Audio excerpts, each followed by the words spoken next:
Then all the people of Judah took Uzziah, who was 16 years old, and made him king in place of his father Amaziah. He was the one who rebuilt Elath and restored it to Judah after Amaziah rested with his fathers. Uzziah was 16 years old when he became king, and he reigned in Jerusalem 52 years. His mother's name was Jechaliah. She was from Jerusalem. He did what was right in the eyes of the Lord, just as his father Amaziah had done. He sought God during the days of Zechariah, who instructed him in the fear of God.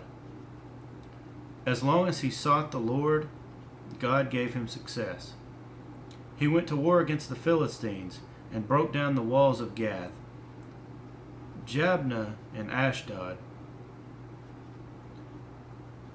He then rebuilt towns near Ashdod and everywhere among the Philistines. God helped him against the Philistines and against the Arabs who lived in Gur-baal and against the Meunites.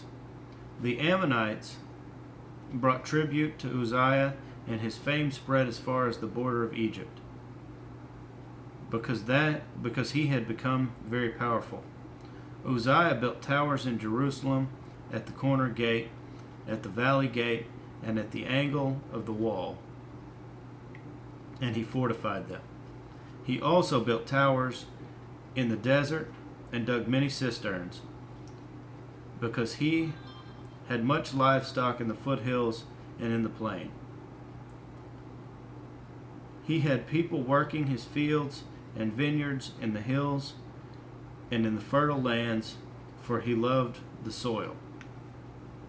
Uzziah had a well-trained army, ready to go out by divisions according to their numbers, as mustered by Jeiel, the secretary, and Messiah, the officer, under the direction of Hananiah, one of the royal officials. The total number of family leaders over the fighting men was 2,600. Under their command was an army of 307,500 men, trained for war, a powerful force to support the king against his enemies. Uzziah provided shields, spears, helmets, coats of armor, bows, and slingshots for the entire army. In Jerusalem, he made machines designed by skillful men for use on the towers and on the corner defenses to shoot arrows and huge stone and hurl large stones. His fame spread far and wide, for he was greatly helped until he became powerful. But after Uzziah became powerful, his pride led to his downfall. He was unfaithful to the Lord his God, and entered the temple of the Lord to burn incense on the altar of incense. Azariah the priest with 80 other courageous priests of the Lord followed him in. They confronted him and said, "It is not right for you, Uzziah, to burn incense to the Lord. That is for the priests, the descendants of Aaron, who have been consecrated to burn incense. Leave the sanctuary, for you have been unfaithful, and you will not be honored by the Lord God." Uzziah, who had a censer in his hand, ready to burn incense, became angry. While he was raging at the priests, in their presence before the incense altar in the Lord's temple, leprosy broke out on his forehead. When Azariah, the chief priest, and all the other priests looked at him, they saw that he had leprosy on his forehead. So they hurried him out. Indeed, he himself was eager to leave, because the Lord had afflicted him.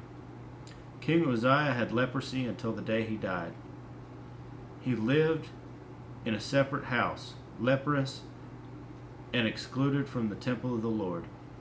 Jotham, his son, had charge of the palace and governed the people of the land. The other events of Uzziah's reign, from beginning to end, are recorded by the prophet Isaiah son of Amos. Uzziah rested with his fathers and was buried near them in a field for burial that belonged to the kings, for people said he had leprosy. And Jotham, his son, succeeded him as king.